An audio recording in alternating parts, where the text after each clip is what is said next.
evening, dreamers. Lower the mask and rest easy. No one needs saving tonight. Tonight, we drift back through the strangest and most unknowable mind in the whole city of shadows. The mind of the agent of chaos. A figure with no past he will confirm, no motive anyone can name, and no fear of anything at all. We are going to try, gently, in the quiet of the night, to understand him, to drift down into the strange, dark philosophy that lives beneath all the laughter. Not the crimes, the mind underneath them. Nothing tonight will ask anything of you. You don't need to remember any of it. You don't need to follow every turn. You can let every word drift past you, like the blur of city lights seen through rain on a dark window, like the distant hum of a great city settling into the late hours. And that is exactly how this is meant to be heard. Slowly, gently, with no particular place to be. Tonight we are going to do something a little unusual, softly. We are going to try to understand a mind that is designed, in a sense, to resist understanding. Because the figure at the center of tonight's story is one of the most fascinating and most studied characters in all of these tales, a figure people have written about, argued about, and puzzled over for the better part of a century, precisely because he is so hard to pin down. He is not a simple villain with a simple motive. He does not want money, or power, or revenge, at least not in any way that stays fixed for long. He is something stranger, something deeper, something that gets right down to the most unsettling questions there are. Questions about meaning, and chaos, and madness, and whether anything matters at all. And we are going to drift, tonight, slowly and gently, through all of it. Through the strange philosophy of a mind that has, in a sense, looked into the void and decided to laugh. And there is something oddly soothing, softly, about exploring such a mind from a safe and gentle distance, in the quiet of the night. Because we are not going to be frightened by him tonight. We are going to be curious about him. To turn his strange psychology over slowly, thoughtfully, the way you might examine a strange and complicated puzzle by a low, warm fire, with no stakes, no danger, nothing to do but wonder.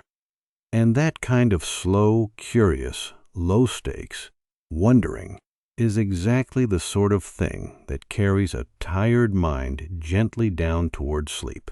But there is no need to hurry toward any of it. We have all night and the whole long exploration to drift through, and it is meant to carry you down into sleep, not to keep you here with me.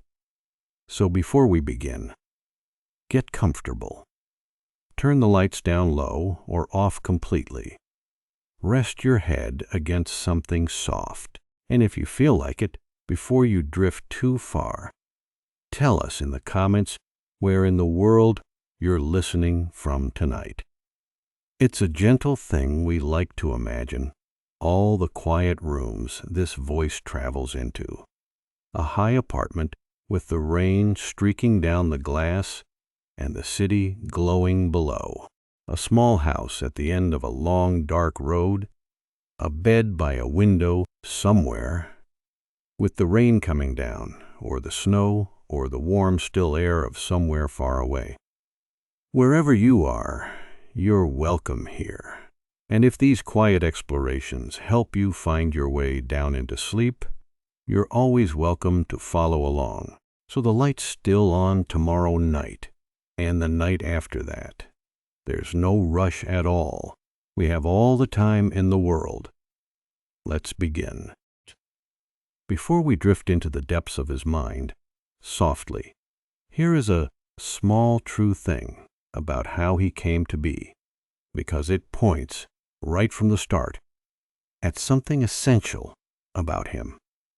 Because when he was first dreamed up long ago, back in the very beginning of the 1940s, his creators reached for a single, haunting image to build him around. It was the image of a face frozen in a permanent smile. They had seen a photograph from an old silent film of the 1920s of an actor playing a man whose face had been disfigured long ago into a fixed and inescapable grin. A man who smiled always, whether he wished to or not, a smile carved permanently into his flesh, a smile that could express joy or horror or nothing at all, because it never changed, never faltered, never went away. And from that single unsettling image, the permanent smile, they built the figure we are exploring tonight. That is worth resting on, softly, right at the start. Because it means that, at his very core, from his very first conception, there is that image, the fixed and permanent smile. The laughter that never stops, that means everything and nothing, that hides whatever is underneath, if anything is underneath at all. And there is a small, charming detail, softly, from those earliest days, one that people always find surprising, because he was very nearly not permitted to survive his first appearance at all. In the earliest plans, he was meant to be a one-off, a single villain for a single story, killed off at the end, never to return, because in those days, the thinking was that the hero should defeat his enemies permanently, once and for all. But someone, an editor, saw something in him, some spark, some potential, and intervened, and spared him, and allowed him to live, to return, to become the recurring nemesis he was destined to be. And there is something fitting in that, softly, something that whispers at the theme to come, because he was, in a sense, spared from death by chance, by a single decision, by a near miss. He almost did not exist at all, and a figure who so nearly vanished before he began, who survived by the thinnest of margins, by a single lucky intervention, is a fitting embodiment of the very thing he would come to represent, the role of chance, the thinness of the line between existing and not, the sense that everything, in the end, hangs on accidents, on near misses, on the flip of a coin. He survived by chance and chaos, and the meaninglessness of it all would become the very heart of who he is. Let's drift, now, gently, into that heart, and begin to explore the strange, dark philosophy that lives within it. Let's drift, now, into the first great mystery of his mind, softly, the one that makes him so different from almost every other figure in these stories, and so much harder to understand. It is this: he has no past, or rather, he has no fixed past, no single settled origin, no one true story of where he came from and how he became what he is. And this is not an accident, not an oversight, not a gap that no one has bothered to fill in. It is deliberate. It is, in fact, one of the most important things about him, because think about how unusual that is, softly.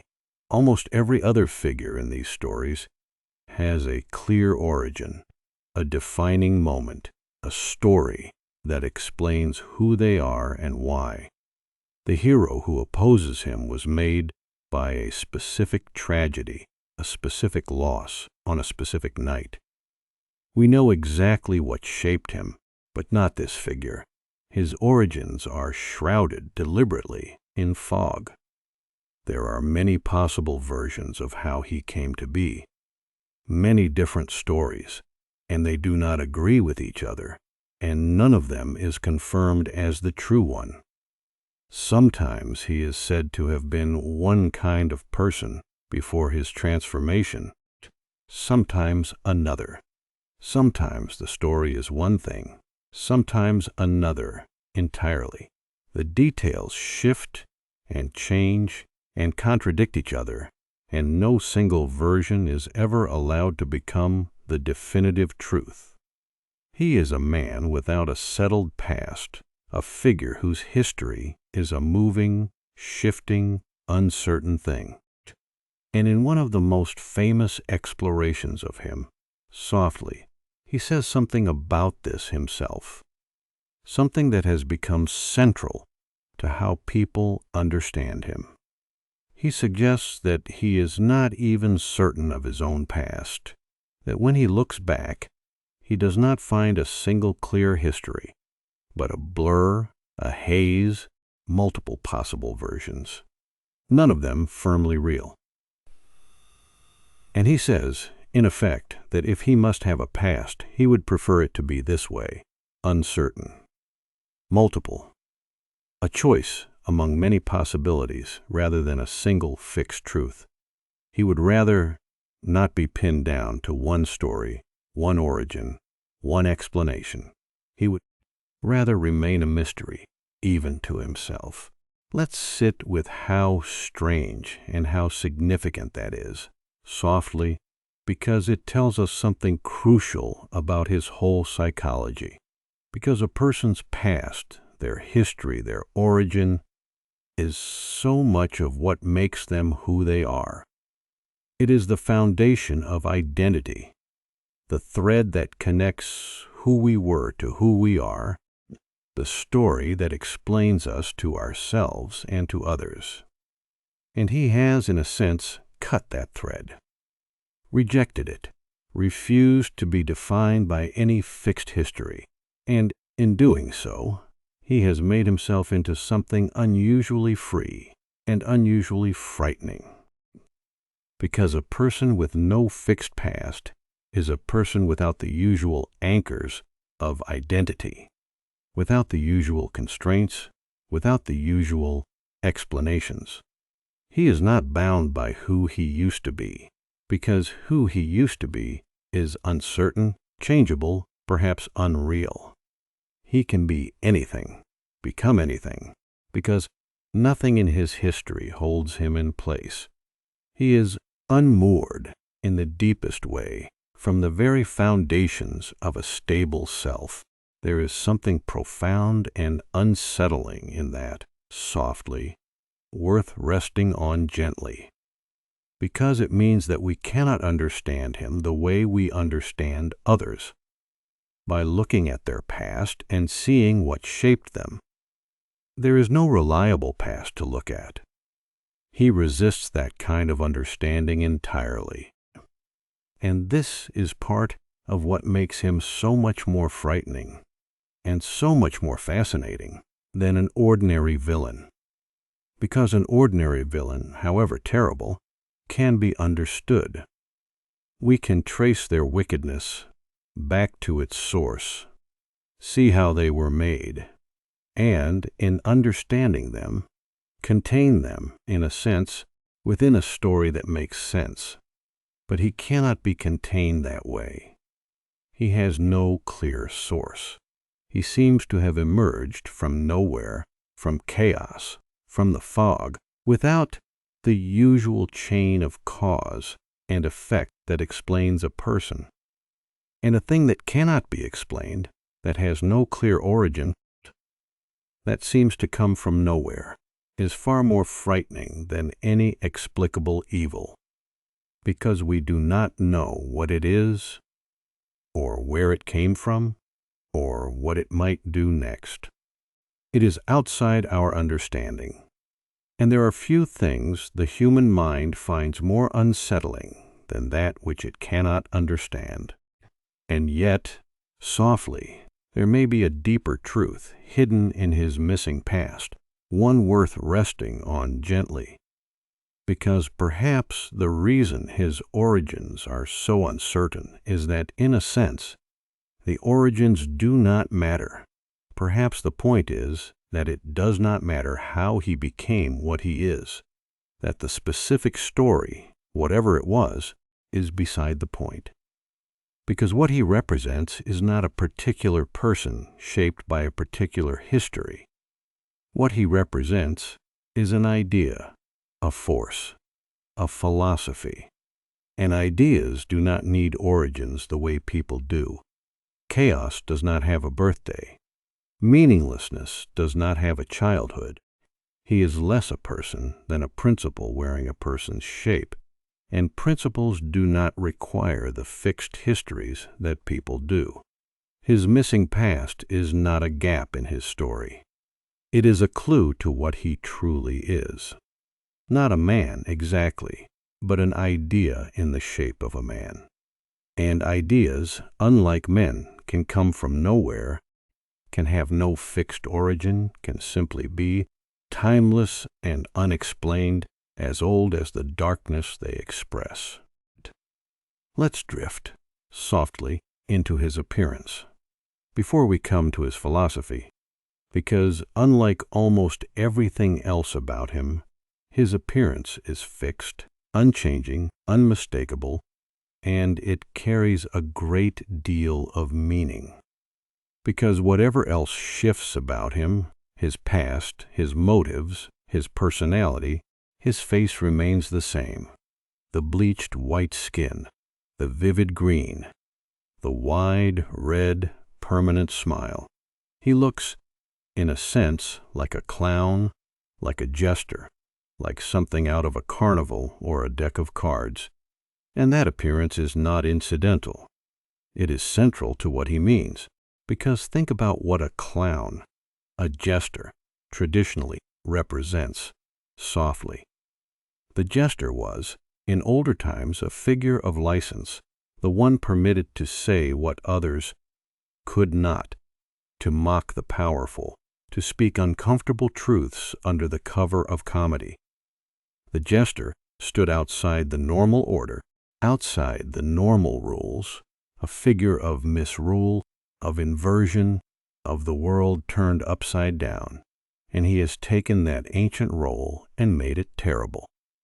He is the jester of chaos, the clown of the void, the one who stands outside all order and mocks it, who speaks the uncomfortable truth of meaninglessness under the cover of comedy, who represents the world turned upside down, the inversion of all values, the triumph of misrule. His clownish appearance is a perfect expression of what he is. The figure of chaos and inversion and dark comedy, wearing the face of a jester, mocking a world that clings to order and meaning, and the smile, softly, that permanent, unchanging, painted smile, is the deepest symbol of all, worth resting on gently, because a smile should mean joy, warmth, happiness, connection.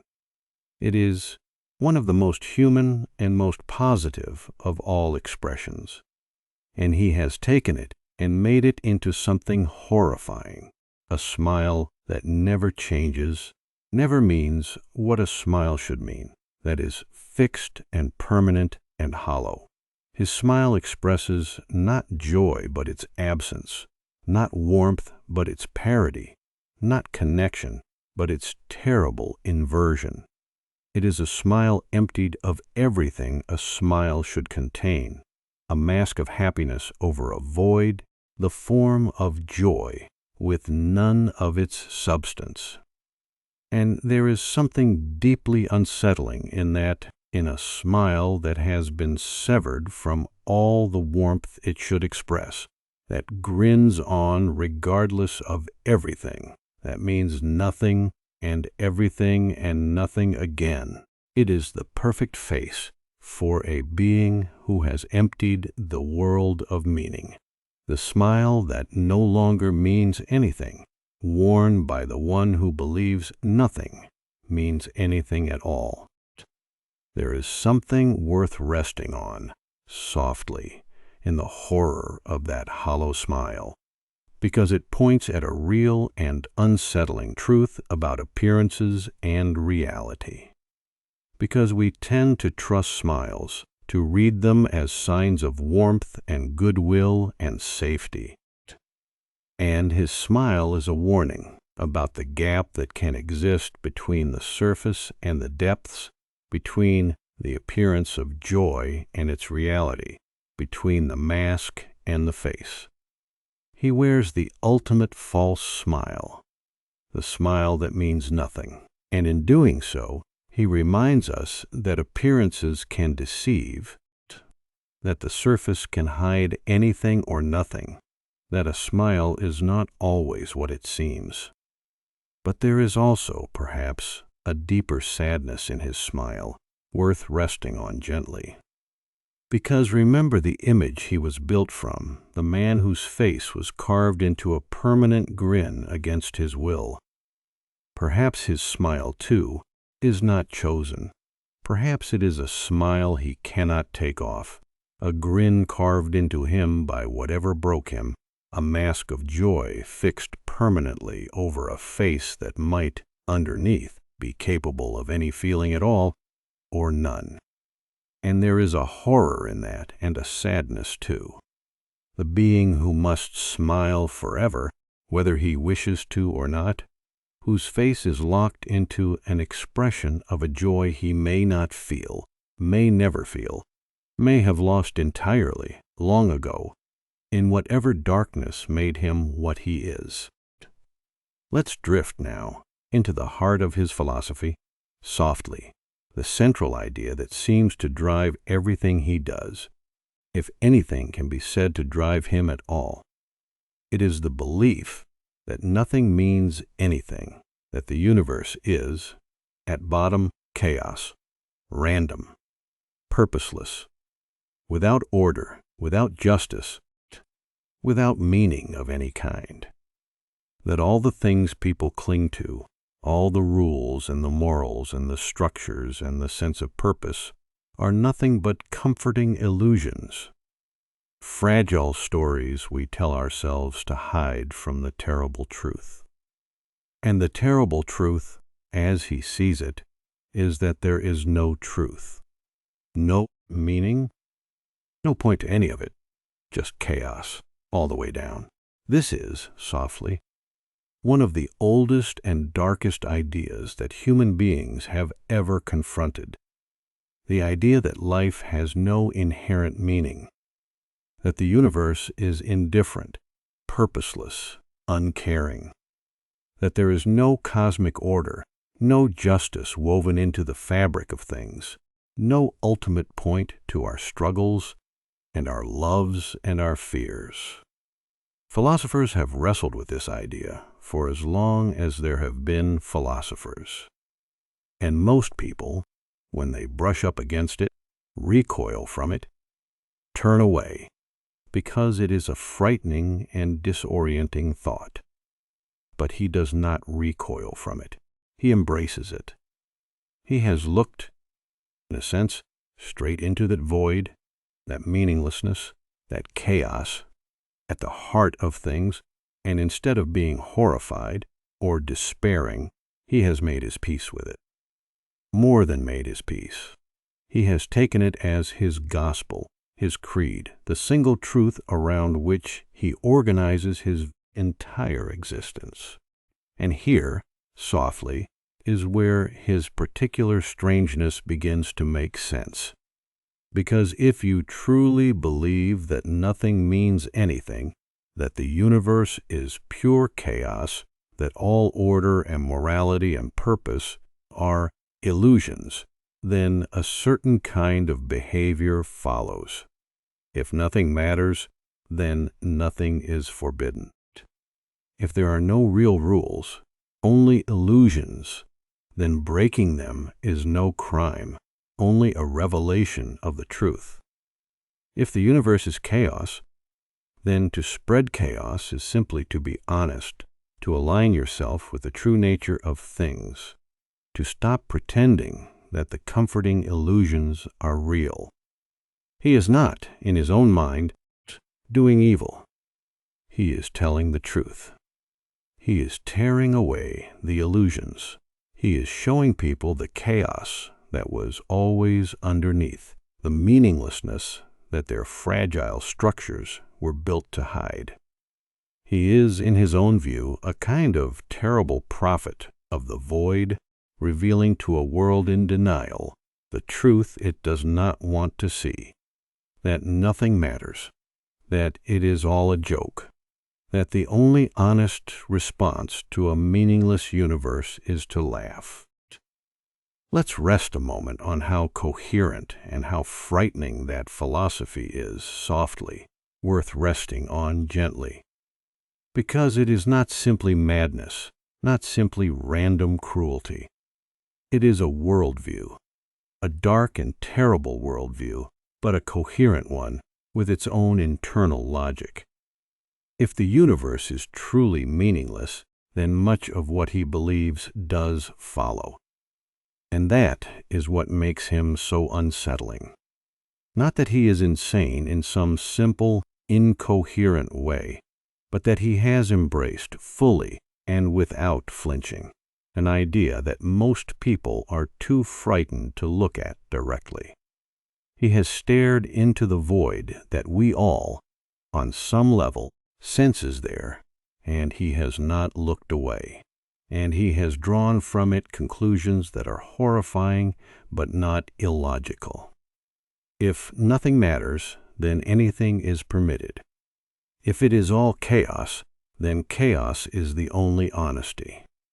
He is what happens, in a sense, when a mind embraces meaninglessness completely, without the softening, without the denial, without the comforting illusions that keep the rest of us going. He has taken the dark thought all the way to its end. And what he found there is the strange and terrible freedom of a being for whom nothing is forbidden, because nothing means anything at all. And there is something worth understanding, softly, about why that philosophy is so seductive and so dangerous, worth resting on gently, because there is just enough truth in it to be gripping. It is true that the universe can seem indifferent. It is true that terrible, senseless things happen for no reason. It is true that the meaning we find in life is not simply handed to us by the cosmos, but is, in large part, something we make, something we choose, something we build. He takes those partial truths and pushes them to a terrible extreme, concluding that because meaning is not handed to us, there is no meaning at all, that because the universe is not obviously just, there is no justice possible, that because we make our own meaning, all meaning is illusion. And that leap from meaning is made to meaning is fake, is the error at the heart of his whole philosophy. Because the fact that we make meaning does not make it false. The fact that we build order does not make it worthless. The love we choose is not less real for being chosen. The meaning we create is not less true for being created. He cannot see that. He has concluded that anything not handed down by the cosmos is worthless, and so he has thrown away everything, all meaning, all value, all order, and embraced the void. But he is wrong, and understanding exactly where he is wrong is the beginning of understanding why his philosophy, however coherent, however seductive, leads only to emptiness and horror. Let's drift now into the second great pillar of his philosophy, softly, one that follows from the first, and that he has tried, again and again, to prove. It is a belief about human nature, and it is one of the darkest ideas he holds.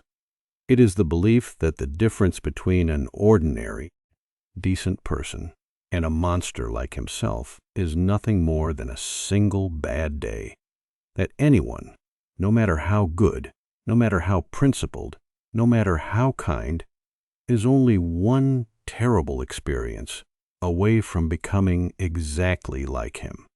That goodness is not real, only untested, that the whole of civilization, all our morals and our kindness and our decency, is a thin and fragile shell over a chaos that could break through in anyone given enough pain.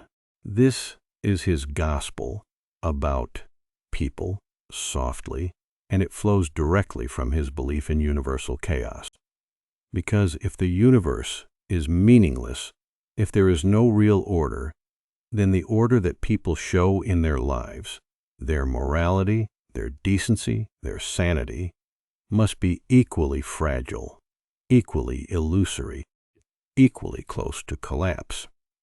And so he believes that everyone is, underneath, just like him, that everyone is one bad day away from madness, that the sane and decent people all around him are simply people who have not yet been broken, who have not yet had their bad day, who are still clinging to their comforting illusions, but who would abandon them in an instant if the illusions were shattered hard enough.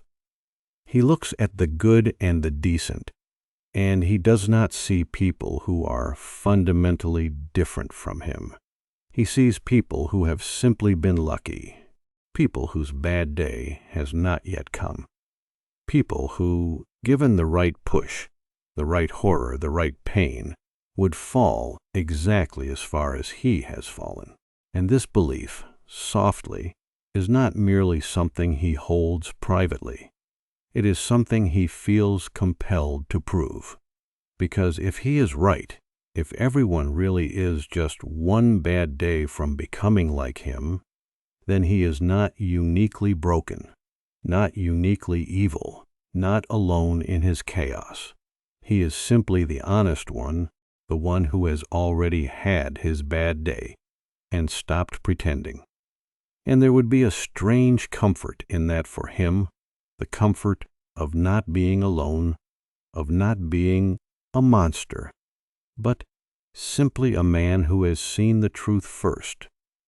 And so he spends his existence, in a sense, trying to prove his terrible thesis, trying to take good people, decent people, and break them, trying to give them their bad day, to push them past their limits, to show them, and himself, that they are no different from him, that their goodness was always an illusion, that anyone can be made to fall. It is a kind of desperate need to prove that he is not alone, that his chaos is the universal truth, that everyone is secretly just like him and simply too cowardly or too lucky to admit it.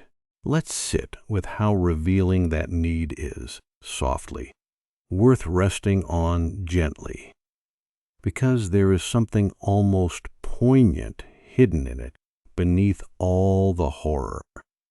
Because why would a man who truly believed nothing mattered care so much about proving his point?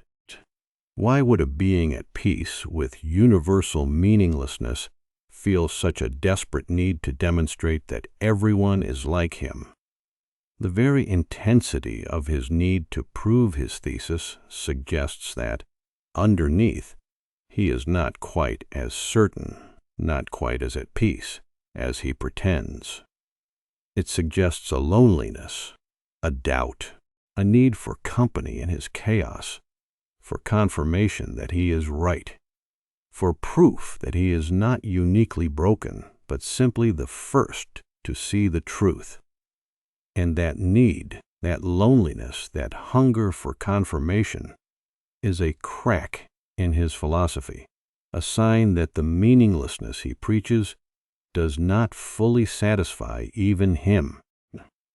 Because a man who truly felt nothing, who truly believed nothing mattered, would not care whether others were like him or not. The fact that he cares so much that he tries so hard to prove his thesis reveals that something in him still reaches out, still wants company, still needs to not be alone. And that need is one of the most human things about him, hidden beneath all his inhuman chaos. And there is a deep and hopeful truth, softly, in the fact that his thesis is, in the end, false, worth resting on gently. Because the good people he tries to break do not, in fact, always break. The best of them, tested to their limits, pushed past every endurance, given their worst possible day, refuse, still, to become like him. They hold on to their goodness, even when goodness costs them everything.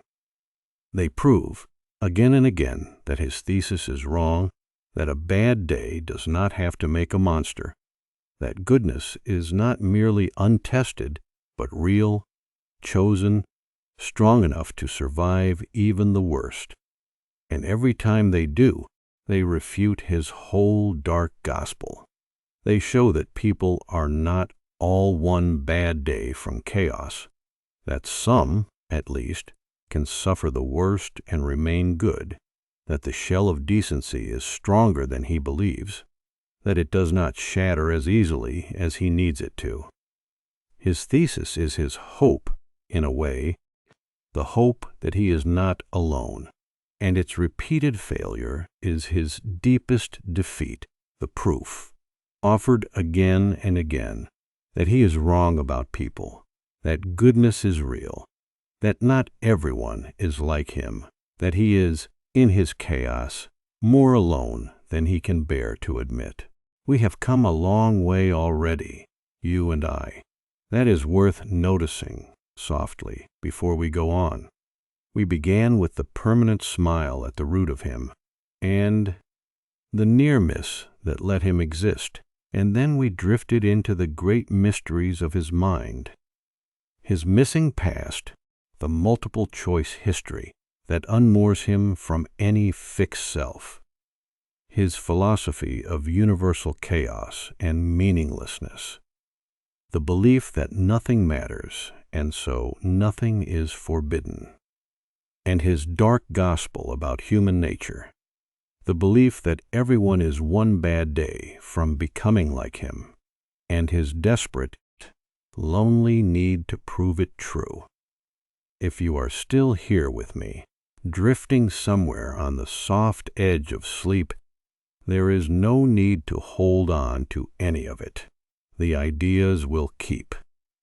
What matters is the slow, warm current of the thinking in the dark, and that will carry you just fine whether you follow every thread or not. So let your grip loosen a little more, if it hasn't already. Sink a little deeper into the warm. We are about halfway along the road tonight, and the strangest depths of his mind are still ahead. Let's carry on slowly together. Let's drift, now, into the laughter, softly, because it is the thing everyone associates with him, the thing that defines him, and it is far stranger and far more meaningful than it first appears. Because he laughs, constantly, at everything, at things that are not funny, at horror, at tragedy, at pain, at death. His laughter is his signature, his trademark, the sound that announces him. And the question of why he laughs, what the laughter means, is one of the deepest questions about his whole psychology. Because his laughter, softly, is not ordinary laughter. It is not the laughter of someone who finds something genuinely amusing in the ordinary way. It is something else. It is, in a sense, his response to the universe itself. Because remember what he believes. He believes the universe is meaningless, chaotic, absurd. And there is an old and profound insight there, one that thinkers have explored for a long time.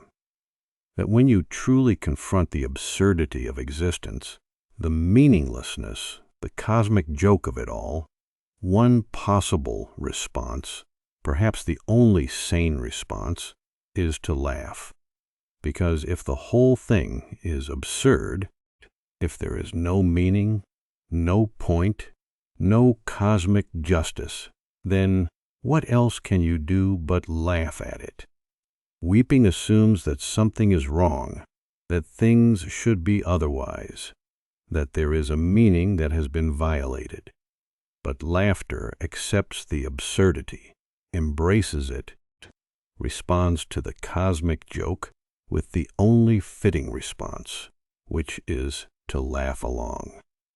His laughter is, in a sense, the sound of a mind that has seen the meaninglessness of everything and decided that the only honest response is amusement. There is something almost philosophical in that, softly, worth resting on gently, however dark it is, because he has taken one of the oldest human responses to suffering and absurdity, laughter, and made it his entire way of being. People have always laughed at what frightens them, at what they cannot control, at the absurdity and cruelty of life, because laughter is a way of coping, a way of not being crushed, a way of asserting a kind of freedom over the things that would otherwise overwhelm us. Laughter in the face of horror is an old and deeply human thing, and he has taken it to its ultimate extreme. He laughs at everything because he sees everything as absurd, as part of the great cosmic joke, as further evidence of the meaninglessness he believes is the only truth. His laughter is his philosophy made audible, his nihilism turned into sound, his embrace of the void expressed in the one response that fits a universe with no meaning. He laughs because, to him, it is all a joke, and the only thing to do with a joke is to laugh. But there is a darker layer to his laughter, too, softly, worth resting on gently, because it may also be a mask, and perhaps even a torment, because a permanent smile, a constant laugh, can hide as much as it reveals. Remember the image he was built from, the face frozen into a smile, whether it wished to be or not. And there is a possibility that his laughter is, at least in part, exactly that. A smile he cannot take off. A laughter that has become a prison as much as a philosophy. Because if you laugh at everything, then you can never truly grieve, never truly feel, never truly let anything matter. The laughter that frees him from the horror of meaninglessness also traps him, cuts him off from all genuine feeling, condemns him to respond to everything, even his own pain, with the same hollow amusement. And there is a real torment in that, in being unable ever to stop laughing, ever to let the mask fall, ever to simply feel what one feels without turning it immediately into another joke. His laughter may be his freedom, but it may also be his cage. The permanent smile, carved into the soul this time rather than the flesh, that he can never, ever take off. Let's rest a moment on the strange sadness of that possibility, softly, because it adds a whole dimension to him. Because if his laughter is partly a mask, partly a torment, partly a smile he cannot remove, then beneath all the horror there may be something almost pitiable, a being who has laughed so long and so hard at the meaninglessness of everything that he can no longer feel anything else, a being trapped inside his own laughter, unable to grieve, unable to love, unable to simply feel, condemned to turn everything, forever, into another joke. And there is a deep loneliness in that, a deep sorrow, hidden beneath the endless laughter. The sorrow of a being who has cut himself off from all genuine feeling, who has nothing left but the hollow echo of his own amusement, who laughs and laughs and laughs precisely because there is nothing else left to him. No grief, no love, no meaning, only the endless, empty, echoing laughter in the dark. Let's drift, softly, a little further into his humor, before we turn to what makes him so frightening, because there is something worth understanding about the particular nature of his comedy, and about why it is so unsettling, because he thinks of himself, above all, as funny, as a comedian, as someone whose whole existence is a kind of dark joke, an endless performance of comedy in a world he finds absurd. But his comedy is a particular and terrible kind, and understanding it tells us a great deal about him, because real comedy, softly at its best, is a deeply human and even a kind thing. It brings people together. It relieves suffering. It punctures the pompous, comforts the afflicted, helps us bear the difficulties of life through shared laughter. Good humor is, in a sense, a gift, a way of connecting, of coping, of finding lightness in the dark together. But his comedy is the opposite of all that. His jokes are cruel. They come at others' expense. They do not bring people together but tear them apart. They do not relieve suffering but cause it. His humor is comedy severed from all its warmth and all its kindness, comedy turned into a weapon, laughter turned into cruelty. He has taken one of the most human and connecting things there is, and hollowed it out, and made it into an instrument of harm.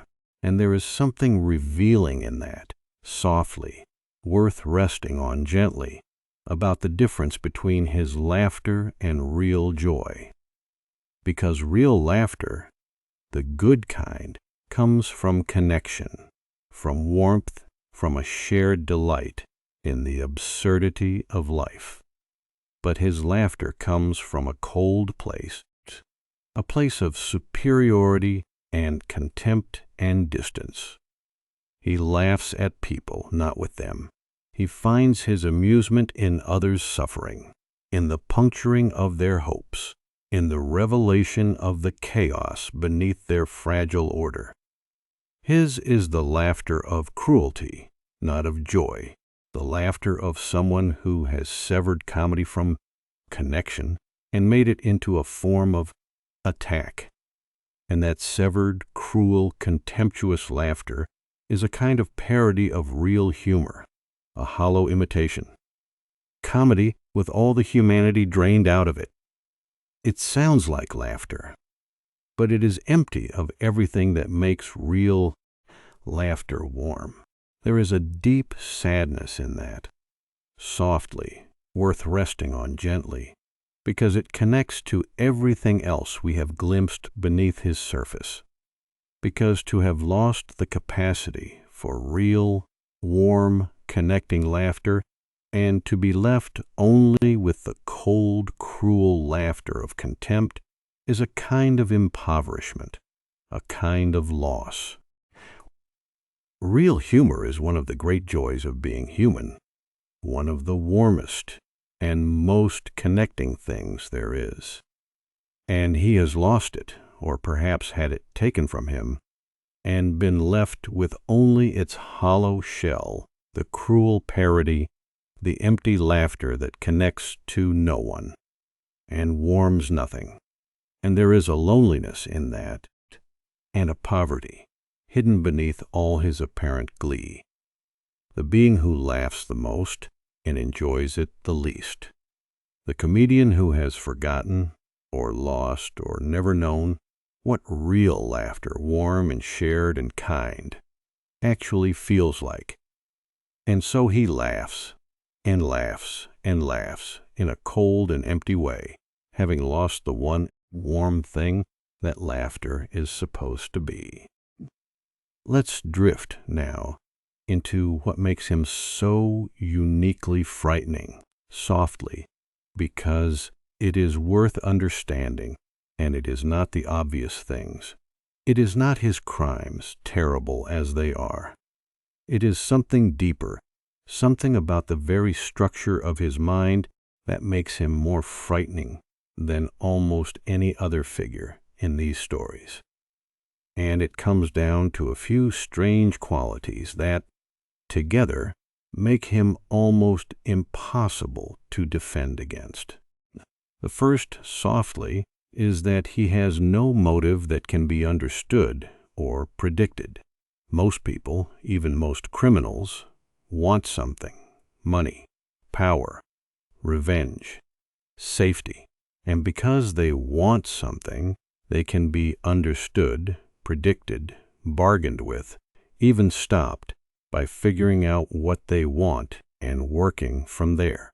But he does not seem to want anything, at least not anything fixed, anything graspable, anything that stays the same from one moment to the next. He does not commit his crimes for money or power or any of the usual reasons. He does them, in a sense, for their own sake, to spread chaos, to make a point, to express his philosophy, or for no reason at all. And a being with no comprehensible motive is terrifying, because you cannot predict him, cannot understand him, cannot figure out what he will do next or why. He is chaos itself, unpredictable by nature, impossible to anticipate, and there are few things more frightening than a threat you cannot predict. The second, softly, is that he has no fear. Most people, most creatures, can be deterred by fear. Fear of death, fear of pain, fear of consequences. It is one of the deepest tools we have for keeping each other in check. The knowledge that everyone fears something, that everyone can be threatened, deterred, made cautious by the prospect of loss. But he does not seem to fear anything. Not death, not pain, not consequences. Because remember, he believes nothing matters. And if nothing matters, then there is nothing to fear, nothing to lose, nothing that can be threatened. He will walk calmly into danger that would terrify anyone else, because he does not care whether he lives or dies, does not fear the things that keep the rest of us cautious. And a being with no fear cannot be deterred, cannot be threatened, cannot be kept in check by the usual means. He has removed himself from the whole system of fear and deterrence that holds society together, and that makes him almost impossible to stop. And the third, softly, perhaps the most frightening of all, is that he has nothing to lose. Most people can be reached in the end through the things they care about: their lives, their loved ones, their possessions, their future. We are all, in a sense, held in check by what we have to lose, by our stake in the world, by the things we would not risk. But he has no stake. Nothing he treasures, nothing he would not risk, nothing that can be taken from him to make him stop. He has, in a sense, already given up everything, already let go of every attachment, every hope, everything that might be used against him.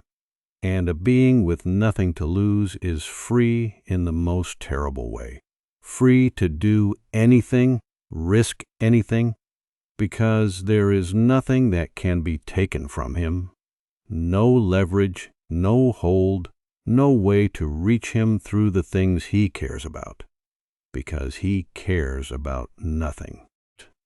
That total absence of stakes, of attachments, of anything to lose, makes him a kind of pure force, unconstrained by all the things that constrain the rest of us. Let's sit with how these qualities combine, softly, worth resting on gently, because together they make him something genuinely unlike an ordinary threat. A being with no predictable motive, no fear, and nothing to lose is almost impossible to defend against, because all our usual defenses, understanding, deterrence, leverage, simply do not work on him. You cannot predict him, because he has no fixed goal. You cannot frighten him, because he fears nothing. You cannot threaten him, because he has nothing to lose. He has, in a sense, opted out of the entire system of incentives and fears and attachments that governs normal human behavior. And that makes him a kind of chaos agent in the purest sense, a being who cannot be handled by any of the normal means, who slips through every defense, who cannot be reasoned with or bargained with or deterred, because he has cut himself free of everything that such approaches depend on. He is what is left when you remove from a person everything that makes them predictable, everything that makes them cautious, everything that gives others leverage over them. What remains is pure, unconstrained, terrifying chaos, and there is a deep insight, softly hidden in that terror, worth resting on gently, because it shows us, by its absence, all the things that normally keep us human and connected and safe, our motives which make us comprehensible, our fears which keep us cautious, our attachments, the things we love and would not lose, which give us stakes in the world and hold us in relation to others. These things can feel, sometimes, like burdens, like constraints, like weaknesses. But he shows us that they are also what make us human, what connect us to the world and to each other, what keep us safe and sane and whole. To have nothing to fear and nothing to lose is not freedom, not really. It is a kind of death, a severing from everything that makes life meaningful and human. He is free in his terrible way, but his freedom is the freedom of a man who has cut every thread that connected him to the world and floats now, unmoored, in the void. And there is nothing to envy in that freedom. It is the loneliest and emptiest condition imaginable, dressed up as liberation. Let's drift, softly, into a question that lies at the very center of him before we come to his games, because it overturns one of the things people most often believe about him. It is the question of whether he is truly free, because he is often seen as the ultimate free spirit, the one who has broken all the rules, thrown off all the constraints, freed himself from all the fears and attachments that bind the rest of us. He seems, on the surface, to be freedom itself, a being who can do absolutely anything, unconstrained by anything at all. But look closer, softly, and a very different picture emerges. Because is he really free? Consider how compelled he is. He cannot stop. He cannot rest. He cannot simply choose, one day, to be at peace, to stop spreading chaos, to stop playing his games, to stop reaching for his one great opponent. He is driven, compulsively, endlessly, to do the same things over and over, to prove the same thesis, to play the same games, to reach for the same relationship. to spread the same chaos forever. He is not free to stop. He is not free to change. He is not free to be anything other than what he is. He is, in fact, one of the most compelled, most driven, most trapped figures in all of these stories, bound by his own compulsions as tightly as any prisoner in any cell. The appearance of total freedom hides a reality of total compulsion. There is a deep irony in that, softly, worth resting on gently, because true freedom is not the absence of all rules and all constraints. That is not freedom. That is chaos, and chaos is its own kind of prison. True freedom is something quite different.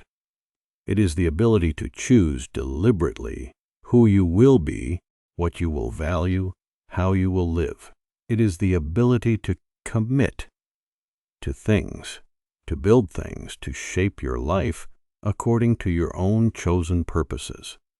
And that kind of freedom requires exactly the things he has thrown away. It requires a stable self to do the choosing. It requires values to choose among.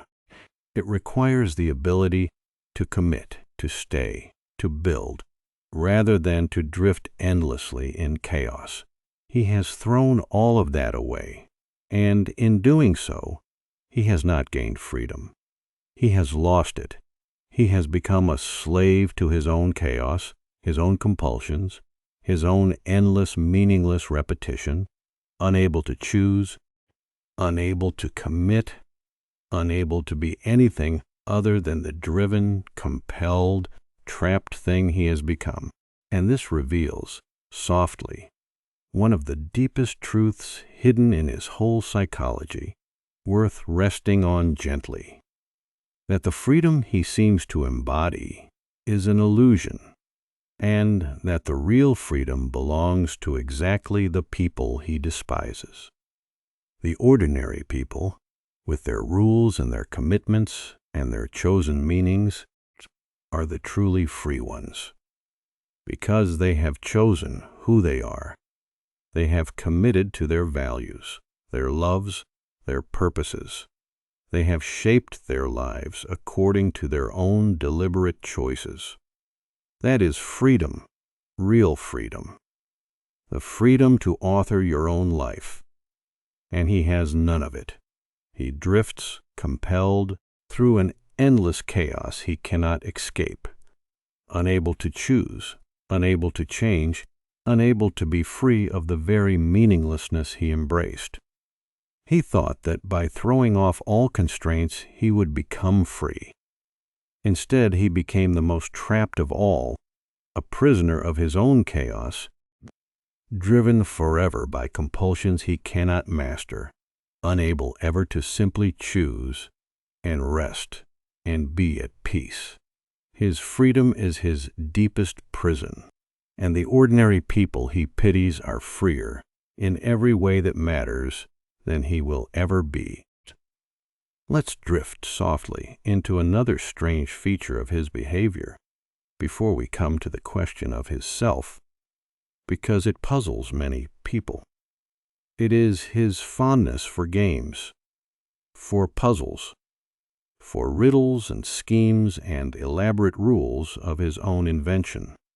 Because for a being who claims to believe in pure chaos, in the absence of all rules and all order, he is remarkably fond of playing games, of setting up elaborate scenarios with their own strange internal logic, of giving his opponents impossible choices, of creating puzzles and traps and schemes that follow their own dark rules.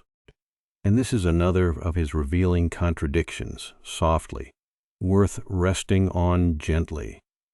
Because a game is a structure, a puzzle is an order, a scheme with rules is the opposite of pure chaos.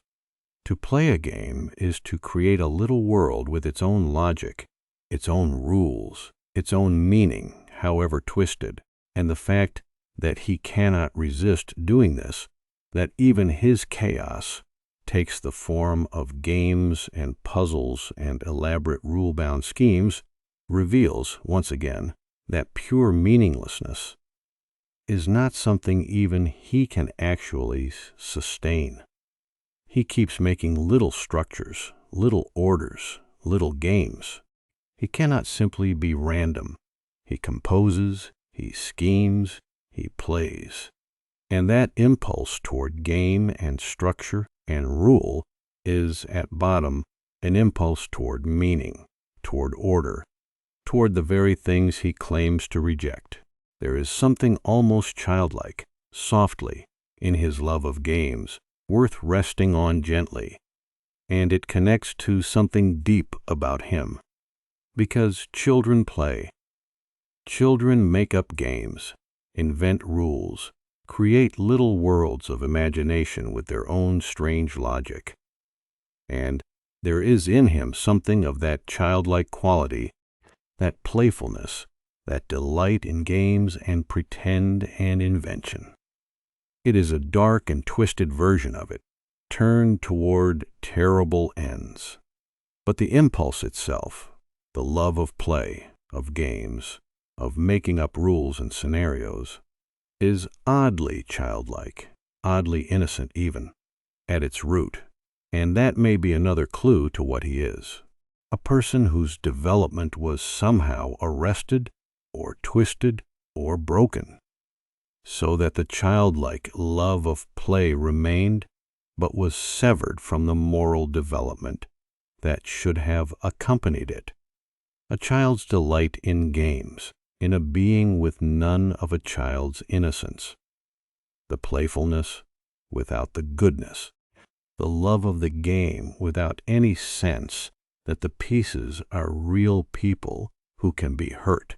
And his games, softly, often take a particular form that reveals his deepest purpose, worth resting on gently, because so often his games are designed to force a choice, to put someone in an impossible situation, to make them decide between terrible options, to reveal through the game what they will do when pushed to the limit.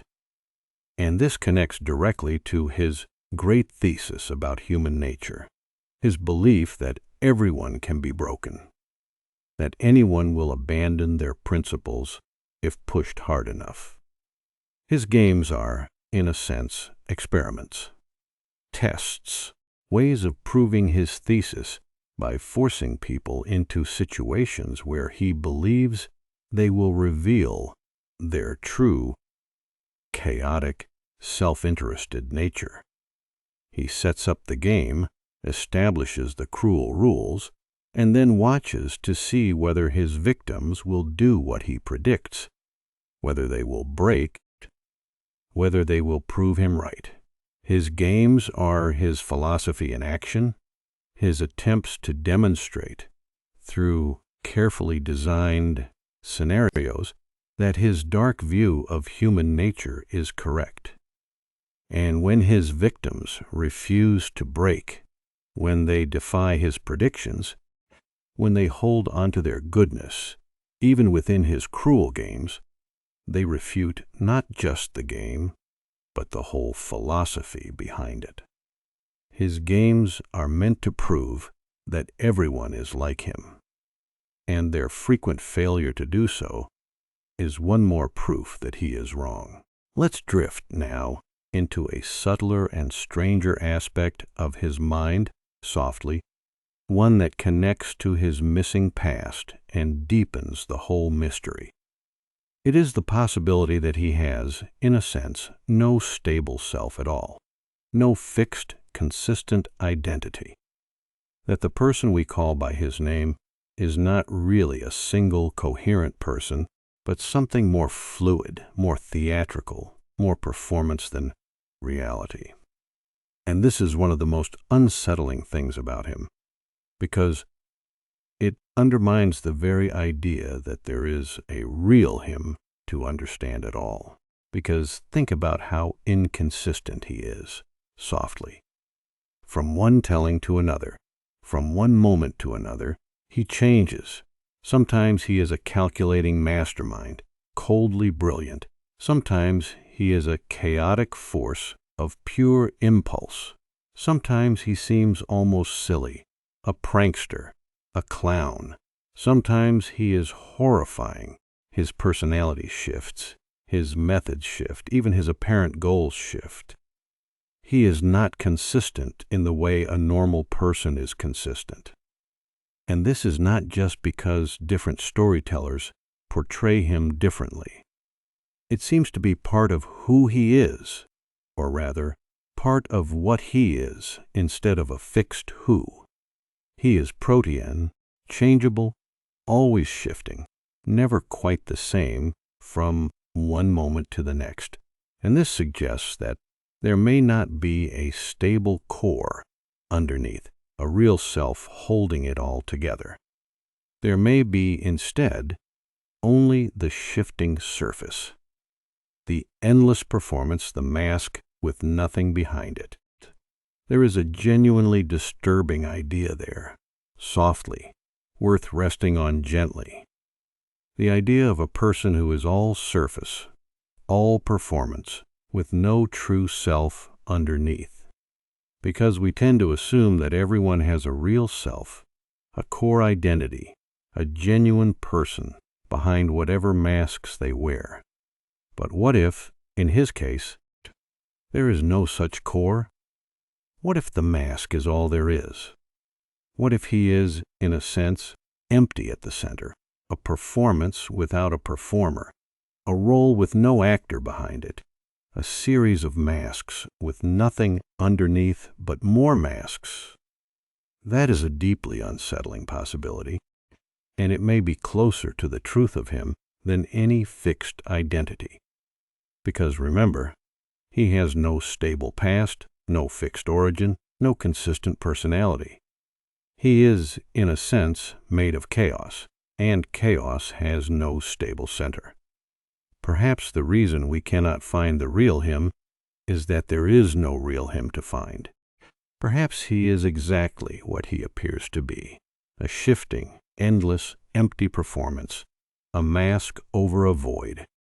And this connects softly to his theatricality, to the way he treats his whole existence as a kind of performance, a show, a piece of theater with himself at the center. Because he is intensely theatrical. He performs.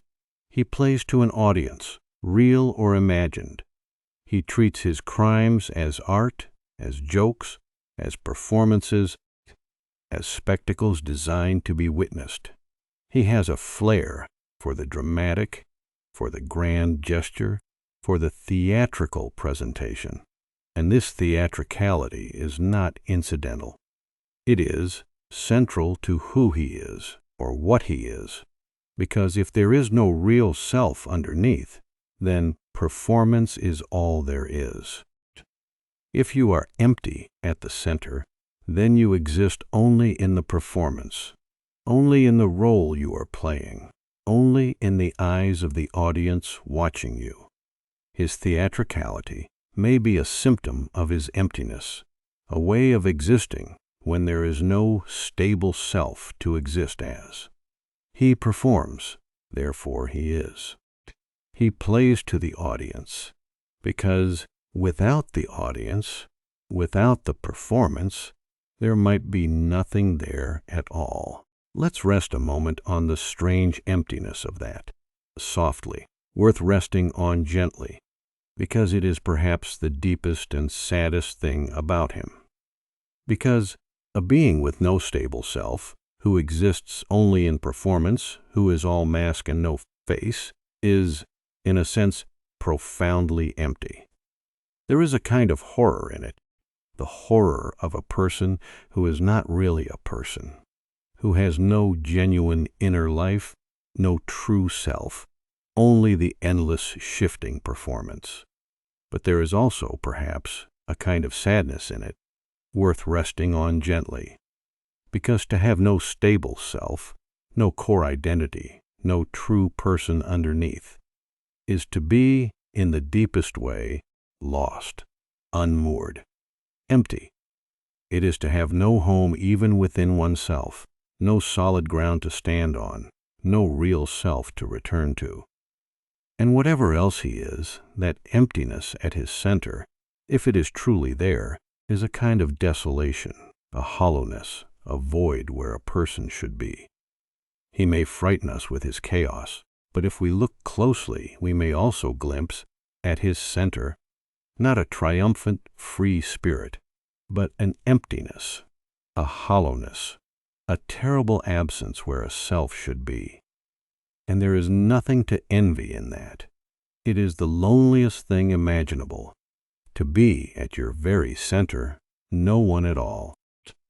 Let's drift, now, into his relationship with the one who opposes him, softly, the dark protector of the city, because you cannot fully understand his psychology without understanding that bond, which is one of the strangest and most revealing in all of these stories. Because the two of them, the agent of chaos and the guardian of order, are locked together in a way that goes far beyond ordinary enmity. They are, in a sense, two halves of a single idea, each one defining the other, each one giving the other meaning, because think about what they represent, softly. The protector represents order, control, meaning, the stubborn insistence that the chaos can be fought, that rules matter, that a person can impose structure and justice on a dark and disordered world. And the agent of chaos represents the opposite, disorder, meaninglessness, the insistence that all order is illusion, all rules are arbitrary, all structure is doomed to collapse into the chaos that is the only truth. They are, in the purest sense, opposites. Order against chaos, meaning against meaninglessness, the one who builds against the one who tears down. And their eternal conflict is, in a way, the eternal conflict between those two forces, played out between two figures, in a single dark city. And here, softly, is the strange and revealing thing. Each one needs the other. The agent of chaos, in particular, seems to need the protector desperately, more than he needs anything else, if he can be said to need anything at all, because the protector is the perfect test of his philosophy. If he can break the protector, corrupt him, prove that even this most ordered, most principled, most controlled of men can be pushed into chaos, then he will have proven his whole thesis, that order is illusion, that everyone can be broken, that chaos is the only truth. The protector is, for him, the ultimate challenge, the one worthy opponent, the one whose fall would vindicate everything he believes. And so he is obsessed with the protector, fixated on him, drawn to him, in a way he is drawn to nothing else.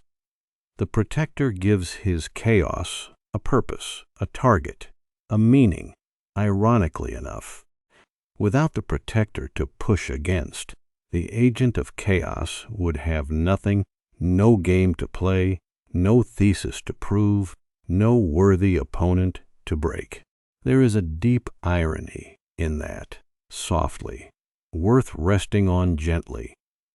Because the agent of chaos, who believes in nothing, who claims that nothing matters, has organized his entire existence around a single relationship, a single obsession, a single opponent who matters to him more than anything else in the world. And that reveals, once again, the crack in his philosophy. Because if nothing truly mattered, he would not care about the protector at all. He would not fixate on him, obsess over him, need him the way he does. The very intensity of his obsession proves that something matters to him, that meaning has crept back in despite all his claims, that even he cannot truly live in the void he preaches. The protector matters to him, and in mattering, the protector refutes, quietly, the whole philosophy of meaninglessness. He who believes nothing matters has found the one thing that matters to him, and in doing so, he proves himself wrong. And there is a strange kind of intimacy in their bond, softly, worth resting on gently, that goes beyond hatred. Because they have been locked together for so long, through so many encounters, that they have come to understand each other more deeply, perhaps, than they understand anyone else. They are each other's defining relationship, the central fact of both their existences. And there is a sense in which the agent of chaos does not really want to destroy the protector, not truly, not finally, because to destroy him would be to lose him, to lose the one worthy opponent, the one meaningful relationship, the one thing that gives his chaos a shape. He wants to break the protector, to corrupt him, to prove his thesis. But he does not want him gone, because without him, there would be nothing. And so their dance continues endlessly, neither able to truly end it, bound together by a mutual need that neither can quite escape.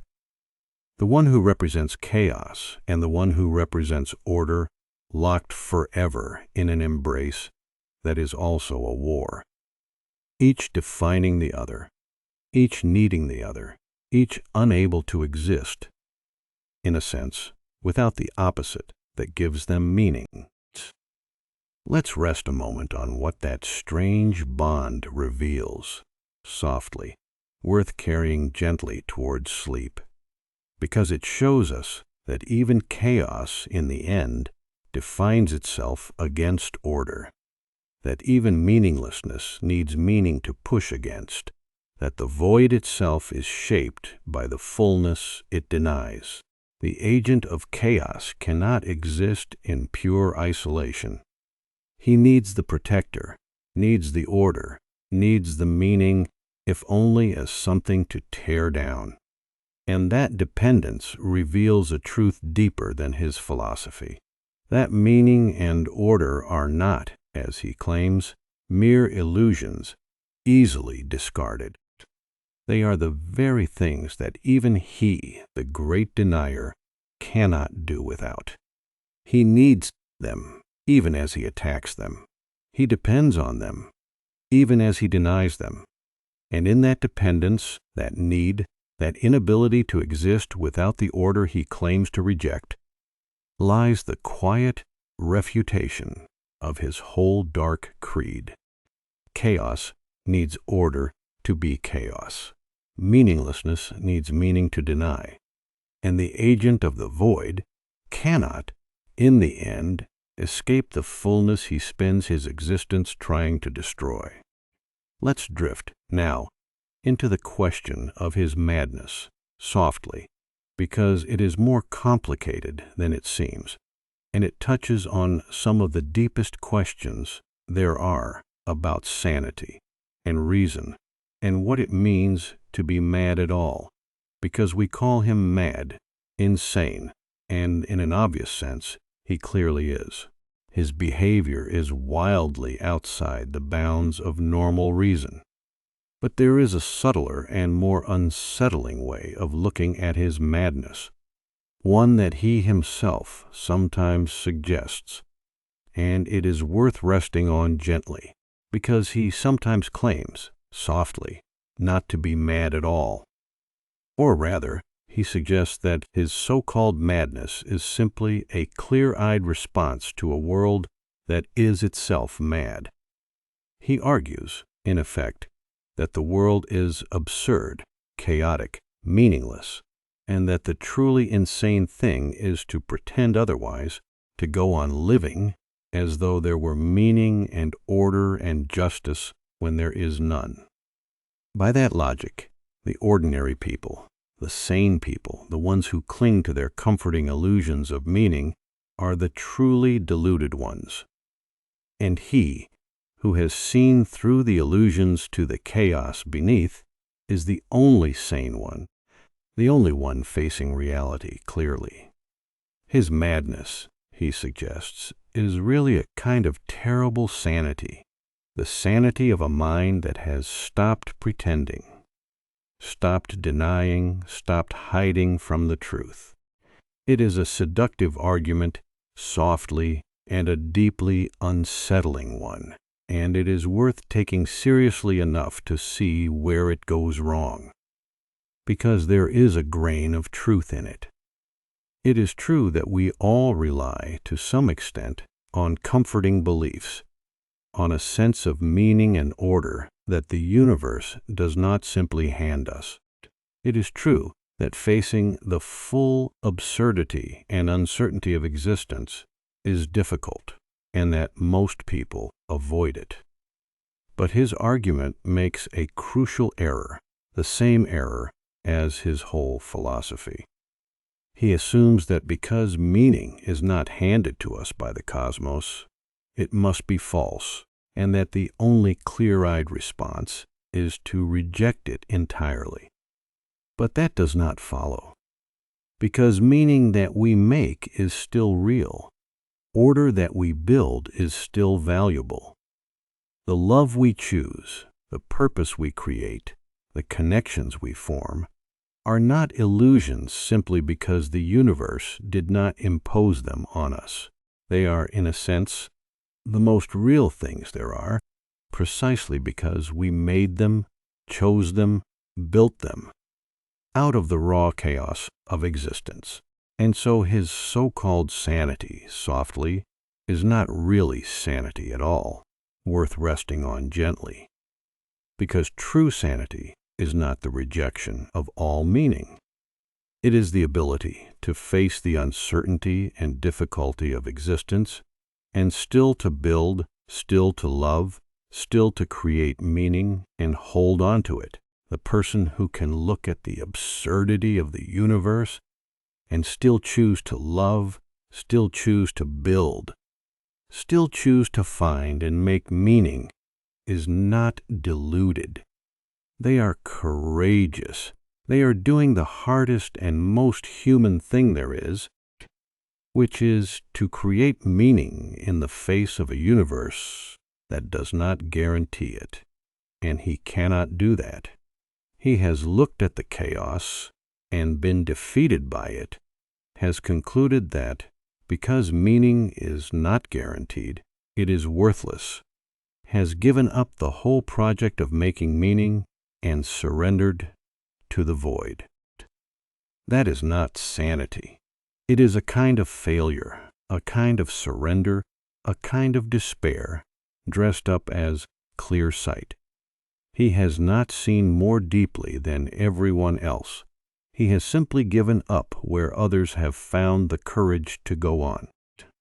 There is something worth understanding, softly, in the difference between those two responses to the same difficult truth, worth resting on gently, because both he and the sane people around him face the same reality, the same uncertain, sometimes absurd, sometimes cruel universe. The difference is not what they see, it is what they do with it. He responds to the difficulty of existence with surrender, with chaos, with the abandonment of all meaning. And the sane, the good, the whole respond to the same difficulty with courage, with creation, with the stubborn insistence on building meaning and love and order anyway, despite the uncertainty, despite the absence of cosmic guarantees. And that response, the courageous one, the creative one, is not delusion. It is the highest achievement of a conscious mind, to face the void and still to build, to know that meaning is not guaranteed, and to create it anyway. That is what he could not do. And his failure to do it, dressed up as superior insight, is really the deepest poverty of his whole existence.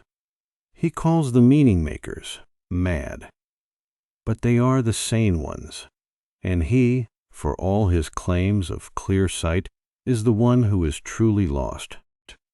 And there is a gentle comfort, softly, in seeing that clearly, worth carrying toward sleep, because it means that the meaning we make in our own lives, the love we choose, the purpose we build, the small orders we create against the chaos, are not illusions, not delusions, not signs of cowardice or denial. They are real, and they are valuable, and they are, in fact, the bravest and most human things we do. We do not need the universe to hand us meaning. We make it ourselves, out of our loves and our choices and our connections, and it is no less real for being made. He could not understand that. He thought that, because he could not find meaning handed to him, there was none to be had. But we know better. We make our meaning. And in making it, we do the one thing that he, for all his terrible freedom, could never do. We build something real and warm and true against the dark. And that is not madness. That is the deepest sanity there is. Let's drift, now, into the tragic possibility that lies beneath all his chaos, softly, because it is one of the most haunting aspects of his whole psychology, and it connects back to his missing past. It is the possibility that he was, once, an ordinary man, a normal person with a normal life who suffered some terrible catastrophe, some unbearable pain, and was broken by it into what he became. That beneath all the laughter and all the chaos, there is, or was, a wounded human being, because in some of the most famous explorations of him, softly, this is exactly what is suggested. That before he became the agent of chaos, he was someone else entirely. An ordinary man, perhaps a gentle one, perhaps a struggling one, trying to make his way in a hard world, a man with hopes, with fears, with people he loved, with an ordinary human life. And then, in these tellings, something terrible happened. A catastrophe, a single, unbearable day in which everything was taken from him, everything went wrong, and the ordinary man was pushed past the breaking point, past what any person could endure, and broke, and out of that breaking, the agent of chaos was born. In this telling, he is not a force of nature, not an idea in the shape of a man, but a person, a human being, who was broken by suffering into something monstrous. And if that is true, softly, even partly, even sometimes, then it changes everything about how we see him, because it means that his philosophy of chaos and meaninglessness is not some abstract intellectual position. It is the response of a broken heart. It is what a person concludes when they have been hurt so badly, so unfairly, so senselessly, that they can no longer believe in any meaning or order or justice at all. His belief that nothing matters would then be, at its root, the belief of someone for whom everything that mattered was taken away, cruelly, senselessly, for no reason. His embrace of chaos would be the embrace of someone who was destroyed by chaos, who concluded, out of unbearable pain, that chaos is all there is. And his laughter would be the laughter of someone who has been hurt beyond weeping, who has passed through grief into something emptier and stranger, who laughs because he can no longer cry. There is a profound sadness in that possibility, softly, worth resting on gently, because it would mean that the monster was once a man, that the agent of chaos was once a person who could be hurt, who was terribly, and who became what he is not through any inherent evil, but through unbearable suffering. And that is a far sadder and far more human story than the story of a pure force of chaos. It is the story of a broken person, a person who was pushed past the edge of what they could endure and fell and could not find their way back. And there is something in that which calls not for fear, but for a kind of terrible pity. Pity for the ordinary man he might have been. Pity for the suffering that broke him. Pity for the wounded human being that may still, somewhere, be buried beneath all the chaos and all the laughter, lost, unreachable, destroyed by a pain too great to bear. But here, softly, is where it becomes genuinely complicated, worth resting on gently, and where his own strategy about his past becomes so revealing. Because he does not confirm this tragic origin. He blurs it, denies it, offers many versions, refuses to let anyone become the settled truth, and that refusal may itself be significant. Because perhaps he cannot bear to have a fixed origin, a single true story of his own suffering. Because to acknowledge it would be to acknowledge that he was once a person who could be hurt, that his chaos comes from pain, that beneath the philosophy there is a wound, and that acknowledgement might be unbearable to him. It might undo the whole structure of his identity, which depends on being a force, an idea, a philosophy, rather than a broken and grieving man. And so he keeps his past uncertain, multiple, deniable, precisely so that he never has to face the possibility that he is not a triumphant embodiment of chaos, but simply a person who was broken by pain, and who has spent all his energy ever since trying not to feel it. His missing past may be not just a mystery, but a defense, a way of not having to remember the man he was and the suffering that unmade him. Let's rest a moment on the deep sadness of that, softly, because it may be the truest thing about him, that beneath all the chaos, all the philosophy, all the laughter, there may be simply a person in unbearable pain who has built an entire identity, an entire worldview, an entire way of being around the single desperate goal of never having to feel that pain again. His nihilism, his chaos, his laughter, his refusal to let anything matter, may all be, at the deepest level, a defense against a grief too great to bear.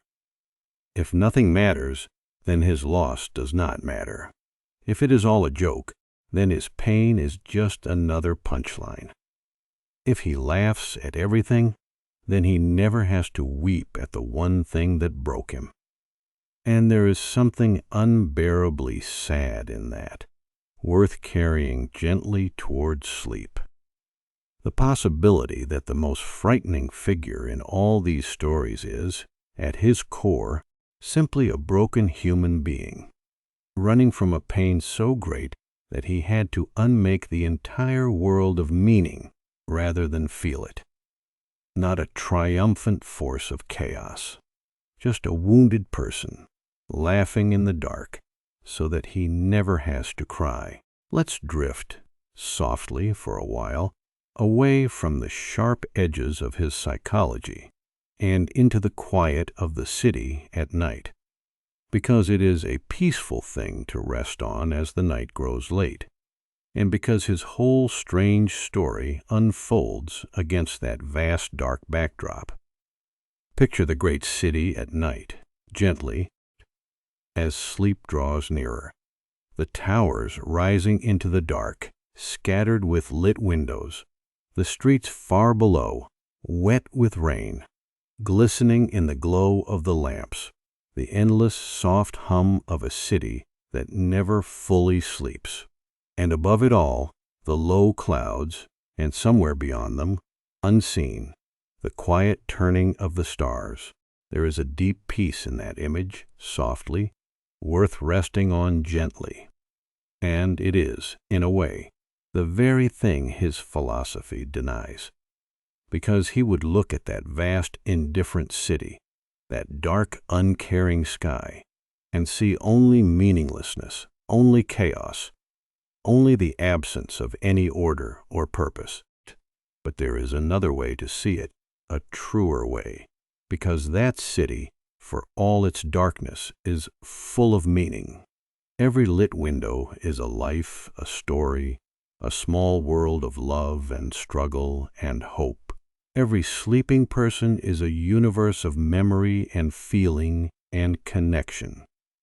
The city is not empty of meaning. It is full of it, brimming with it, made entirely of the countless meanings that countless people have built and are building every day out of their loves and their labors and their lives. He cannot see that. He sees only the dark, indifferent surface. But the meaning is there, in every window, in every life, in every quiet room where someone rests or loves or dreams. And you are one of those lit windows now, softly, one of those small worlds of meaning, resting in the quiet of the night, whatever city you are in, whatever quiet room, whatever bed, by whatever window, you are one of the countless points of meaning that make up the living city, a whole universe of memory and feeling and connection, resting now in the dark. And there is nothing empty about you, nothing meaningless, nothing lost. You are full of meaning made of it, a small warm light in the vast dark, exactly the kind of meaning he could never understand or destroy. Let that thought settle over you now, gently, as you drift, that your life is full of meaning, that the love you carry and the connections you have built are real, that you are a warm and meaningful light in the great dark city, safe and whole and at rest. Let's rest a while in that warmth, softly, because it is the very answer to everything dark we have explored tonight. Because his whole philosophy, his whole chaos, his whole embrace of the void is a denial of exactly the thing you are, a meaningful life, a warm connection, a small light in the dark that is real and chosen and true. He denies all of that. He says it is illusion, that nothing matters, that it is all a joke. But you know better, resting there in your own warm light. You know that the meaning is real, that the love is real, that the small warm world you have built against the dark is the truest thing there is. And in simply being what you are, a meaningful life resting in the night, you refute his whole dark creed more completely than any argument ever could. You are the proof he is wrong. You and every lit window in the sleeping city, and every quiet life full of its own real and chosen meaning. Rest in that now. You are the answer to the void. And you can sleep, safe and warm and full of meaning, while the rain falls gently over the living city. Let's drift now into why this figure fascinates so many people so deeply, softly, because it is worth understanding, and it says something about us, about the human mind, about the things we are drawn to explore even when they frighten us. Because he is, by many measures, one of the most compelling and most endlessly analyzed characters in all of fiction, a figure people return to again and again, trying to understand, unable to look away. And the question of why is worth resting on gently. Part of it, softly, is simply the mystery of him. Because the human mind is drawn to mysteries, to puzzles, to things it cannot quite solve. And he is the ultimate puzzle, a figure designed, in a sense, to resist understanding, with no fixed past, no clear motive, no stable self. And that very resistance draws us in, makes us want to understand him all the more, keeps us returning to him, turning him over, trying to find the key that will finally unlock him. He is the mystery that cannot be solved, and there are few things more fascinating to the human mind than that. Part of it, softly, is that he embodies ideas that both frighten and fascinate us. The idea of pure freedom, freedom from all rules, all fears, all constraints. The idea of chaos, of meaninglessness, of a universe without order. The idea of facing the void and not looking away. These are ideas that most of us keep at a safe distance, that we do not like to look at directly, because they are frightening, and he lets us explore them safely, at a distance, through the lens of a story. He is a way of thinking about the darkest possibilities, the most frightening ideas, the deepest questions about meaning and chaos and madness, without having to face them directly in our own lives. He carries those ideas for us, embodies them, lets us examine them from the safety of the page or the screen. And there is real value in that, in having a figure who can carry our darkest thoughts, who lets us explore the void without falling into it. And part of it, softly, the deepest part, is that he represents something we all, on some level, sense and fear: the fragility of meaning, the possibility of chaos, the thin line between order and disorder, sanity and madness, the person we are and the person we might become if everything fell apart. He is the embodiment of a fear that lives in all of us, the fear that meaning is fragile, that order is temporary, that the chaos is always there, just beneath the surface, waiting. And by giving that fear a face, a form, a character, he lets us confront it, think about it, and, in the end, perhaps master it a little. Because in understanding him, in seeing where his philosophy goes wrong, in recognizing that meaning made is still real, that the meaning makers are the sane ones and not he, we can, in a sense, answer the fear he embodies. We can look at the chaos he represents and say, no, meaning is real, order is worth building, the void does not have the final word. He raises the darkest questions, but in answering them, in seeing past his seductive nihilism to the deeper truth, we come away stronger, more certain of the meaning we make, more able to face the uncertainty of existence with courage rather than despair. There is real value in a figure like that, softly, worth resting on gently, however dark he is, because the best villains, the deepest ones, are not just threats to be defeated. They are ideas to be understood, questions to be wrestled with, fears to be faced. And he is one of the deepest of all, because the question he poses is one of the oldest and hardest there is.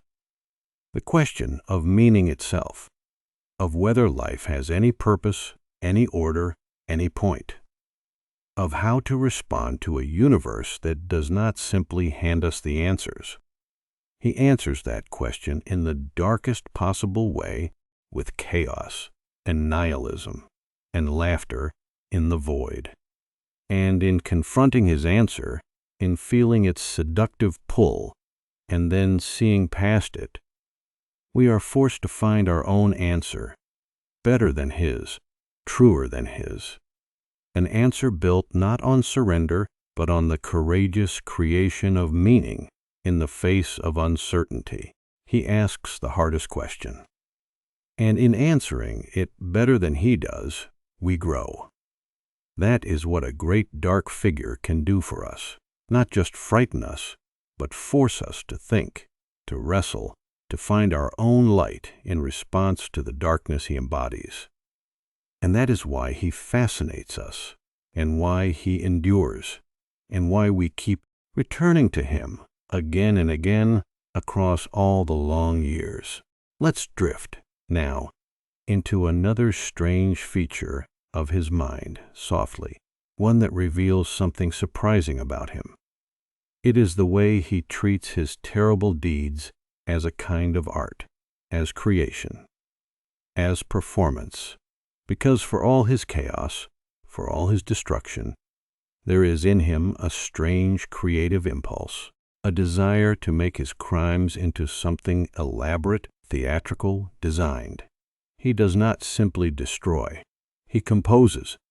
He crafts his schemes with a kind of dark artistry, an attention to spectacle and symbol and meaning that seems almost at odds with his philosophy of pure chaos. And this is genuinely puzzling, softly, when you think about it, because if he truly believed in nothing, if he were truly an agent of pure, meaningless chaos, why would he care about artistry? Why would he craft his deeds so elaborately, design them so carefully, treat them as performances to be witnessed and appreciated? Random chaos does not require artistry. Pure meaninglessness does not compose, and yet he does. He treats his existence as a kind of dark theater, his crimes as twisted works of art, himself as a performer, an artist, a creator of terrible spectacles. And that creative impulse, that desire to make and to compose and to be witnessed, sits strangely alongside his supposed nihilism. There is something revealing in that contradiction, softly, worth resting on gently, because the desire to create, to make something, to compose a work and have it witnessed, is one of the most fundamentally meaning-seeking impulses there is. Art is, in a sense, the opposite of nihilism. It is the act of making meaning, of imposing form on chaos, of creating something where there was nothing. And the fact that he cannot resist that impulse, that even in his chaos he composes and crafts and performs, reveals, once again, that he is not the pure agent of meaninglessness he claims to be. Something in him still reaches for meaning, still wants to create, still wants to be witnessed and understood and appreciated. His dark artistry is a crack in his nihilism, a sign that the meaning-making impulse cannot be entirely killed. Even in him, even in the being who has devoted himself most completely to the void, and there is a strange loneliness, softly, in his need to be witnessed, worth resting on gently, because an artist creates to be seen. A performer performs to be watched, and his theatrical crimes, his elaborate spectacles, his need for an audience, reveal a deep desire to be witnessed, to be understood, to have his terrible vision seen and acknowledged, by others. And that desire is, at bottom, a desire for connection, for recognition, for not being alone. Even in his chaos, even in his nihilism, he reaches out for an audience, for a witness, for someone to see what he has made. And that reaching, that need to be witnessed, betrays the same loneliness we have glimpsed again and again beneath his philosophy. The loneliness of a being who claims to need nothing and no one, but who cannot stop performing, cannot stop reaching for an audience, cannot bear, in the end, to create his terrible art in a void where no one will ever see it. He needs to be witnessed. And to need to be witnessed is to need others. And to need others is to be, despite everything, not the self-sufficient force of chaos he pretends to be, but a lonely being reaching out in his own terrible way for connection. Let's rest a moment on that hidden loneliness softly, because it ties together so much of what we have explored tonight. Because again and again, beneath his chaos, beneath his philosophy, beneath his laughter, we have glimpsed the same thing: a need, a reaching, a loneliness, his desperate need to prove that others are like him so that he will not be alone, his obsession with the one who opposes him, the one relationship that gives his existence meaning, his need to be witnessed, to have his dark art seen. All of these betray the same truth, that beneath the philosophy of pure self-sufficient chaos, there is a lonely being, reaching out, needing others, unable to truly live in the void he preaches. He claims to need nothing, but everything he does reveals a need. And that need, that reaching, that hidden loneliness, is perhaps the most human and the most tragic thing about him. The great preacher of meaninglessness, who cannot stop reaching for meaning. The great agent of isolation, who cannot bear to be alone. The great denier of connection, who needs, more than anything, to be seen. Let's begin, now, softly, to draw the threads of this long exploration together as the night grows deep and sleep draws very near, because we have wandered far into the strange dark landscape of his mind tonight, and it is worth gathering it up gently one last time. We began with the permanent smile at the root of him and the near miss that let him exist at all.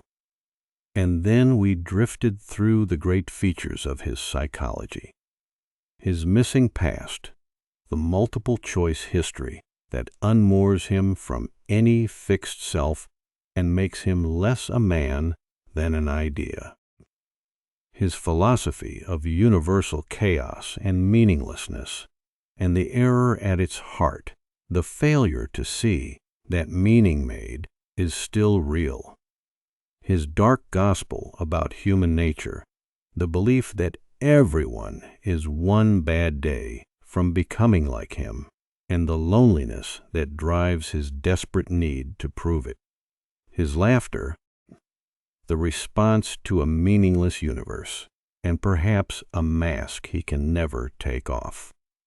The qualities that make him so terrifying: no motive, no fear, nothing to lose, and what they reveal about everything that keeps the rest of us human. The possibility that he has no stable self at all, only an endless performance over an empty center. His strange bond with the one who opposes him, order and chaos locked together, each needing the other. The question of his madness and how his so-called clear sight is really a surrender where others find the courage to make meaning. The tragic possibility that he was once an ordinary man, broken by unbearable pain, hiding forever from a grief too great to feel, and his creative impulse, his need to be witnessed, the hidden loneliness beneath all his chaos, and underneath all of it, softly, one deep and recurring truth, that for all his claims of pure chaos, pure meaninglessness, pure self-sufficient freedom, he is not those things, not really. Again and again, beneath the philosophy, we glimpse a need, a reaching, a loneliness, a being who claims nothing matters, but who cares desperately about proving his point, about his one great opponent, about being witnessed and seen, a being who preaches the void, but who cannot stop reaching for connection, for meaning, for the very things he claims are illusions. And that contradiction, that hidden need beneath the philosophy of needing nothing, is the truest thing about him. He is not the triumphant embodiment of chaos he pretends to be. He is a lonely, broken, reaching being who has built an entire philosophy to hide from his own pain, and who cannot, in the end, escape the human need for meaning and connection that he spends his existence denying. He is, in the deepest sense, not free at all. He is trapped in his laughter, trapped in his chaos, trapped in a philosophy that cannot satisfy even him, reaching forever for the meaning he insists does not exist. So let the whole long exploration go now, softly, and let yourself drift the rest of the way down into sleep. The rain is falling now, soft and steady, over the great dark city, blurring its countless lights, washing its empty streets, hushing the whole restless place into quiet. Somewhere out there in the wet dark, the agent of chaos moves through the night, laughing his empty laughter, reaching, in his own broken way, for a connection he will never quite find. It is a strange and sorrowful thing, his endless chaos. But you need carry none of it with you into sleep. Because here, wherever you are, there is meaning, and there is warmth, and there is connection, all the real and chosen things he could never understand. Whatever chaos moves through the story, it cannot touch you here. You are held gently in the quiet meaning of your own life, safe in the warm dark. No one needs saving tonight, least of all you. You are safe. You are allowed to let go. Sleep well, dreamer. The rain is still falling, soft and steady, over the quiet, glowing city.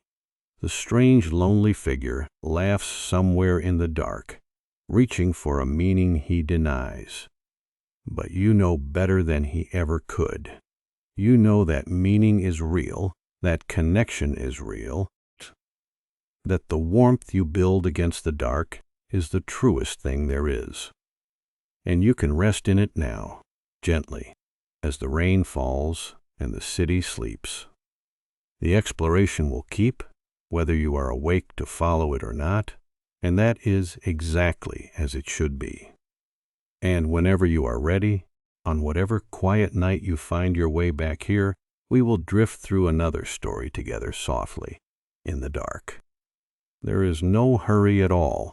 There never is. Rest now. You are safe. Sleep well.